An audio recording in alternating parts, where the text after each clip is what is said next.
Jerónimo Venegas, Momo Venegas, representante de los trabajadores del campo, aquí en esta presentación de la rural de la Agenda del Campo. ¿Cómo la viste? No, muy buena, muy completa. Realmente uno ve que tenemos tantas cosas para hacer y que no se hace nada, que vamos en contra, se ha hecho todo en contra, Cholo. Y es una lástima porque esto de tomar al campo como un enemigo, este gobierno, bueno, la erró, generó pobreza, desocupación, indigencia, inseguridad. Este país tiene una barra de inseguridad que mide el 82-83%. Y acá la inseguridad se combate con la cultura del trabajo y la educación, pero estos no entienden eso. Por eso creo que es una propuesta muy completa. Dentro de la propuesta yo estoy orgulloso de que hay dos leyes que han sido generadas por nosotros. Una es la de la libreta de trabajo, ¿sí?, el RENATRE, y otra, los convenios con responsabilidad. Esos convenios con responsabilidad fue un proyecto de ley que presentamos nosotros y lo impulsamos y lo sacamos, y hoy lo tenemos para llevarlos adelante. O sea, hay que acordar con los empresarios, los trabajadores y los gobiernos provinciales. Pero bueno, este gobierno, como está Guatre de por medio, como está el campo, no los quiere aprobar, ¿no?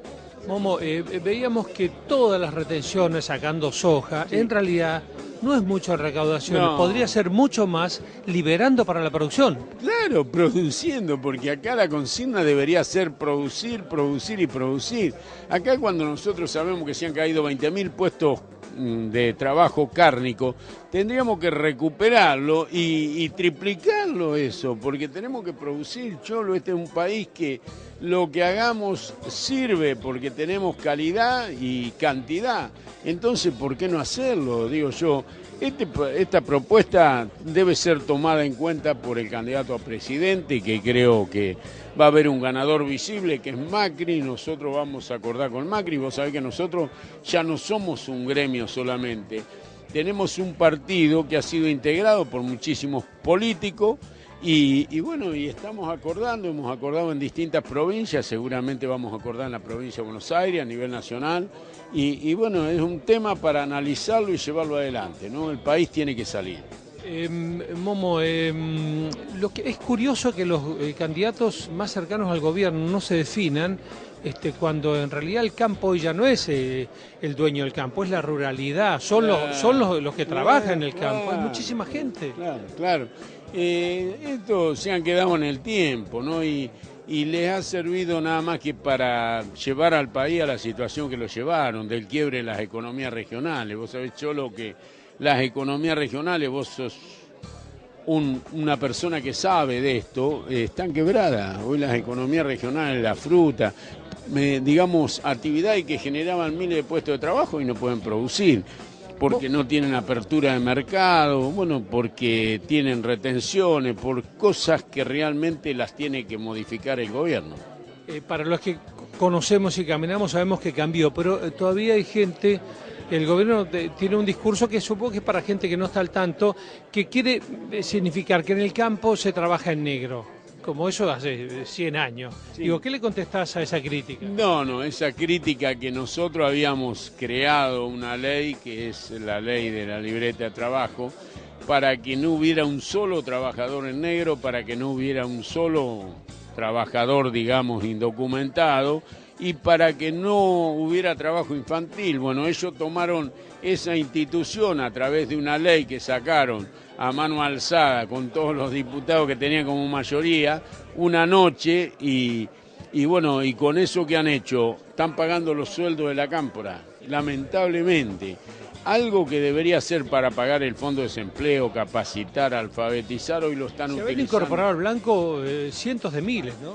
Claro, teníamos 864.000 trabajadores de 1,5 millones que hay, o sea, faltaba a lo mejor un 30 y pico % para registrar, pero estábamos avanzando a pasos agigantados. Nosotros hoy en día, después de tanto tiempo, 4 años que hace que tienen al RENATRE, no habría trabajadores en negro. Gracias, Momo. No, al contrario, gracias a vos, Cholo. Jerónimo Venegas, aquí en Hombres de Campo. Bien, y aquí estamos en la Agenda del Campo en la Sociedad Rural Argentina con Guillermo Barsi, él es bodeguero y productor. ¿Cómo estás, Guillermo? ¿Cómo te va, Adrián? Muy bien, ¿cómo viste esta propuesta de la Agenda del Campo? Yo creo que son documentos interesantes, son bases para conversar, para aportar, pero en última instancia un poco los cambios que se deberían hacer en diferentes actividades productivas del país para despegar y desarrollar toda la actividad productiva que puede hacer Argentina con condiciones como las que se presentan en el documento. ¿Cómo crees que van a tomar este documento los candidatos presidenciables? Creo que siempre proveniendo de entidades que tienen años en el país y que presentan estos documentos con seriedad, por lo menos lo van a analizar. Evidentemente atrás de esto hay propuestas en cada uno de los candidatos, algunas de las cuales, como se comentó hoy, ya se han manifestado, otras todavía no se han manifestado, pero que son documentos de trabajo interesantes para leerlos y para analizarlos. Vamos a ir puntualmente a los temas de agenda de los dos sectores en los que vos estás allí involucrados, ¿no? Economías regionales, podríamos dividirlo en frutas y en el sector vitivinícola. Claro. Sí, dos sectores que están muy golpeados. Están muy golpeados, sin duda. Yo te diría que es un problema, en el documento también está ahí, las economías regionales están pasando todas por una situación re difícil. Yo te diría que hay un denominador común, si bien cada economía regional tiene su particularidad y algunas mucho más afectadas que otras, el denominador común que es que todas aquellas que están destinadas a la exportación, en la medida que gran parte del costo de las economías regionales es la mano de obra, y los costos internos argentinos han crecido por una franja y el tipo de cambio evolucionó con otra franja. Las peras, por ejemplo, ¿no? Sí, las peras, las manzanas, el arroz, la vitivinicultura. Aquellas economías que dependen más de la exportación, más golpeadas. Claro. ¿Cierto? Por eso la frutícola está muy mal, definitivamente. La situación de la cosecha que pasó se dio esta circunstancia, costos internos creciendo, precios externos cayendo por la devaluación de las monedas de los países hacia donde vamos y una actualización del tipo de cambio que fue 8%, 9% en todo el año. Así que la ecuación fue tremenda y este denominador es común para todas las economías regionales que exportan. Así que se están sufriendo. Como te digo, algunas más medidas, otras en menos medidas. Fíjate la vitivinicultura, si bien cerca del 80% es para el mercado interno, el crecimiento del sector fue por la exportación. Desde que en los años 93, 94 empezó todo, primero el plan estratégico vitivinícola y después el desarrollo de la actividad con todos los cambios que se generaron desde la recomposición varietal, la inversión tecnológica y todo eso, Argentina empezó a crecer al mundo y en los años, yo recuerdo, 93, 94, las exportaciones de Argentina no llegaban a los 10 millones de dólares. El año pasado estuvimos en los 1.000. Pero se quedó desde el año 2011 hasta la fecha, viene estabilizado. ¿Y por qué? Porque, bueno, también cuando los costos crecen y el tipo de cambio se queda, la ecuación es fácil. ¿Qué ves vos en el productor de vinos y en el vitivinícola y en el de frutas que sigue apostando a pesar de todas las adversidades? Primero que son inversiones de largo plazo, o sea, cuando vos plantás una plantita de frutas, estás pensando que recién vas a estar en plena producción a los 6 años, hoy con toda la tecnología moderna, y una tecnología que implica de repente poner $25.000 por hectárea. Eso es, entonces, claro, y ni te digo la bodega como también, productor, ¿no? Claro. tenés años malos y tenés años malos y decís tenés que aguantar el chubasco, pero es difícil cambiar de cultivo, como decir hoy pongo trigo y mañana pongo soja o pongo arveja. Así que el hecho de que son cultivos perennes hace que sea muy difícil generar cambios.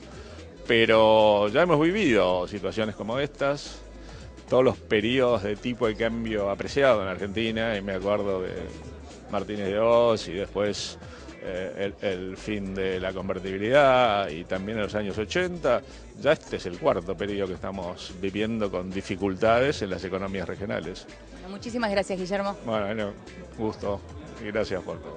Aquí estaba Guillermo Barsi en la Agenda del Campo, en la Sociedad Rural Argentina. Estamos aquí en la presentación de la Agenda del Campo por parte de la Rural. Pilo Giraudo representa a Presid, esta famosa modernización que Argentina está a la cabeza y siempre directa. ¿Cómo viste la agenda? Bueno, la verdad que espectacular y creo que todos compartimos que cuanto más unidos trabajemos todas las organizaciones del campo, todos estos planteos son más viables, posibles, los estamos sintiendo cada vez más cerca, así que bueno, que sirva para seguir trabajando cada vez más juntos. Pilu, ¿cuánto tiene para crecer tu sector? Que en muchos casos, bueno, ni hablar del trigo, bueno, salvo la soja, digo, está todo temblequeando. Sí, la verdad que la impotencia es enorme. Nosotros llevamos periódicamente una medición comparando los productores que aplican, que lamentablemente hoy por una falta de rentabilidad económica no se puede hacer, pero no es porque los productores no sepan qué es lo mejor que podríamos hacer, pero los productores que lo aplican de esa manera están duplicando la producción en cualquiera de los departamentos o zonas de su influencia. Eso nosotros no nos cansamos de decirlo porque nosotros somos productores de alimentos, de fibras, de energías renovables, o sea, no es que producimos algo que se puede discontinuar o que no es de primera necesidad. Entonces esto realmente tenemos que tomar conciencia todos y estamos convencidos que en la medida que podamos llegar a la sociedad en su conjunto, a la sociedad que no conoce del campo, podamos darle tranquilidad de que lejos de ser contaminantes, de tener una actitud que no cuidan los recursos ni la salud humana, todo lo contrario, Argentina podría ser líder a nivel mundial produciendo, cuidando el medio ambiente y en beneficio de la salud humana o calidad de vida de todos los habitantes. Y entonces en ese sentido que entre todos exijamos que los gobiernos de turno reglamenten para que los productores trabajemos de esa manera. La verdad que sería un círculo perfecto, sabemos cómo hacerlo, somos muchas organizaciones gremiales, técnicas, hay muchísima juventud en el campo, tenemos todo para mejorar y las famosas metas del PEA, por ejemplo, de 2025, las podríamos alcanzar muchísimo más rápido. O sea que ¿cuántos son? ¿100 millones de toneladas ahora? 100 millones. ¿Y en cuánto se puede llegar? Dejémoslo a los ojos porque es siempre un tema aparte y gradual, quitando retenciones, no poniendo tanta traba, permisos de exportación. ¿A cuánto se puede llegar? Siendo poco optimistas, nosotros somos más optimistas y más esperanzados, pero siendo poco, nosotros podríamos llegar a superar los 150, 160 millones que se planteaban antes de 2020 con certeza. Por lo tanto, el gobierno recuperaría en impuestos reales y genuinos de ganancias más de lo que se saca ahora por retención. Totalmente, y con un agregado fundamental, que es la preocupación que tenemos todos los argentinos y toda la humanidad, no solo los productores, cuidando el suelo, cuidando que nuestras aguas no se contaminen y el aire limpio, porque con la situación de política pública actual, los productores no podemos implementar la tecnología que cuida el agua, el aire y el suelo y que permite cada vez más productividad. Entonces, ese costo, ¿quién lo va a asumir? No, y otra cosa que hablamos hoy es que con los entrevistados es el tema infraestructura de país, ¿no? Bueno, a nosotros nos encantaría que en este momento estemos reunidos, debatiendo y pensando con las personas, todos los más idóneos en ese sentido, cómo reorganizamos la infraestructura, cuáles son las obras que se haría, porque realmente teniendo políticas adecuadas, insisto, la capacidad en el campo está instalada, la idoneidad, está la convicción de implementarlo, o sea que el salto sería rapidísimo y tendríamos otro problema como la infraestructura y lo vamos a agarrar tarde otra vez, entonces quizás se demore ese optimismo que tenemos y esas posibilidades porque no vamos a tener la infraestructura adecuada para poder moverla. Gracias, Pilo. Gracias a vos, como siempre. Pilo Giraudo, apreciado, Hombres de Campo.